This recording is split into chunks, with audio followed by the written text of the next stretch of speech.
నీది ఏ పార్టీ, నీకేం సంబంధం? ఎమ్మెల్యేలు కౌశిక్ రెడ్డి, డాక్టర్ సంజయ్ల మాటల యుద్ధం. కరీంనగర్ కలెక్టరేట్ సమావేశంలో రసభాస, మంత్రుల సమక్షంలో వాగ్దాదాలు చేసుకున్నారు. ఇక్కడ దాదాపు కొట్టుకున్నంత పని అయింది. నువ్వు ఏ పార్టీలో గెలిచినావని కౌశిక్ రెడ్డి అడుగుతా ఉన్నాడు, సంజయ్ నీకే అవసరం అని అడుగుతా ఉన్నారు. అక్కడ మాటల యుద్ధం నడిచింది, బూతుల యుద్ధం కూడా నడిచిందనే చెప్పుకోవచ్చు. సమావేశంలో Huzurabad MLA Kaushik Reddy, Jagtial MLA doctor Sanjay మధ్యలో జరిగినటువంటి వాగ్దానానికి సంబంధించినటువంటి ఫోటో, అసలు అక్కడ ఏం జరిగింది ఏందనేది ఒకసారి చూసేటువంటి ప్రయత్నం చేద్దాం.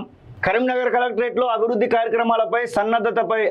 కార్యక్రమాల సన్నద్ధతపై ఆదివారం నిర్వహించిన సమావేశం రసాభాసగా మారింది. జగిత్యాల ఎమ్మెల్యే డాక్టర్ సంజయ్ని ఉద్దేశించి హుజురాబాద్ ఎమ్మెల్యే పాడి కౌశిక్ రెడ్డి చేసిన వ్యాఖ్యలతో తీవ్ర వాగ్వాదం చోటు చేసుకుంది.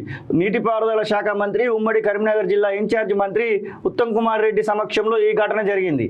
రైతు భరోసా, ఇందిరమ్మ ఆత్మీయ భరోసా, ఇందిరమ్మ ఇండ్లు, కొత్త రేషన్ కార్డుల జారీ సన్నద్ధతపై నిర్వహించిన కార్యక్రమంలో డాక్టర్ సంజయ్ మాట్లాడే సమయంలో ఆయన పక్కనే కూర్చున్నటువంటి కౌశిక్ రెడ్డి లేచి అభ్యంతరం తెలిపారు. ఈయనకు మైకు ఇవ్వద్దు, నువ్వు ఏ పార్టీవయ్యా అంటూ వేలెత్తి చూపుతూ మాటల దాడికి దిగారు. దీంతో డాక్టర్ సంజయ్ నీకేం సంబంధం, నాది కాంగ్రెస్ పార్టీ, నువ్వు కూర్చో అన్నారు. ఈ క్రమంలో వాగ్వాదం పెరిగింది. ఒక దశలో సంజయ్ చేతిని కౌశిక్ రెడ్డి తోసేశారు. అనంతరం కౌశిక్ రెడ్డి పదజాలం వాడడంతో గొడవ పెద్దదై పరస్పరం తోసుకునే స్థాయికి చేరింది. అనూహ్య పరిణామానికి వేదికపై ఉన్న మంత్రులతో పాటు ప్రజాప్రతినిధులు నిర్ఘాంతపోయారు. పక్కనే ఉన్న రామగుండం పెద్దపల్లి ఎమ్మెల్యేలు మక్కాన్ సింగ్, విజయరమణరావులు వారించే ప్రయత్నం చేసినా కౌశిక్ రెడ్డి వినలేదు. పరిస్థితిని అదుపులోకి తెచ్చేందుకు పోలీసులు ఆయనను బలవంతంగా సమావేశం నుంచి బయటకు తీసుకెళ్లారు. వారి వెంటే కరీంనగర్ ఎమ్మెల్యే గంగుల కమలాకర్, ఎమ్మెల్సీ రమణ వెళ్లిపోయారు.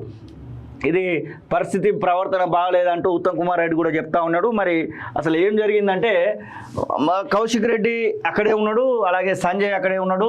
కరీంనగర్కి సంబంధించినటువంటి యొక్క మీటింగ్ నడుస్తూ ఉంది. మీటింగ్ మధ్యలో సంజయ్కి మైక్ ఇచ్చి మాట్లాడమన్నప్పుడు అసలు నువ్వు ఏ పార్టీ బీఫామ్ పైన అడిగినటువంటి విధానం బాగానే ఉంది, కౌశిక్ రెడ్డి అడిగినటువంటి విధానం బాగానే ఉంది. కానీ గత ప్రభుత్వం చేసినట్టుగానే మేము చేస్తున్నామని చెప్పేసి వీళ్ళు కూడా చెప్తా ఉన్నారు.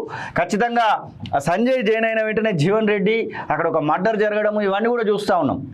అంటే కాంగ్రెస్ పార్టీ క్యాడరు ఒక రకంగా బాధపడతా ఉన్నారు. కాబట్టి ఇక చేరికల విషయంలో యూటర్న్ తీసుకుంటేనే బాగుంటుంది. ఇక చేరినటువంటి వాళ్ళని పక్కన పెడితే కొత్తగా చేరకుండా చూసుకోవాల్సినటువంటి బాధ్యత కూడా పార్టీ పైన, కాంగ్రెస్ పార్టీ పైన ఉంది. అంటే ఏ పార్టీ అని చెప్పేసి అడుగుతా ఉండు, కానీ ఏ పార్టీ అయితే ఈయనకి ఏం నష్టం వచ్చింది అన్నాడు.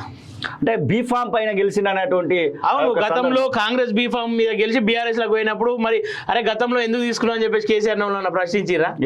అంటే అప్పుడు ప్రతిపక్షం లేకుండా చేసుకున్నాడు గతంలో కేసీఆర్. ఈయనకు టికెట్ ఇవ్వలేదు కాబట్టి ఆయన అందులోకి పోయింది కదా. ఒకవేళ టికెట్ ఇచ్చి ఉంటుండే ఈయన ఏ పార్టీ ఉంటుండే, కాంగ్రెస్. అంటే ఉన్న పార్టీని జోకుడు బంద్ చేసుకొని ప్రజల ప్రయోజనాల గురించి మాట్లాడితే మంచిగా అసలు మీటింగ్లలో పార్టీల సంబంధం లేదు కదా. అవును.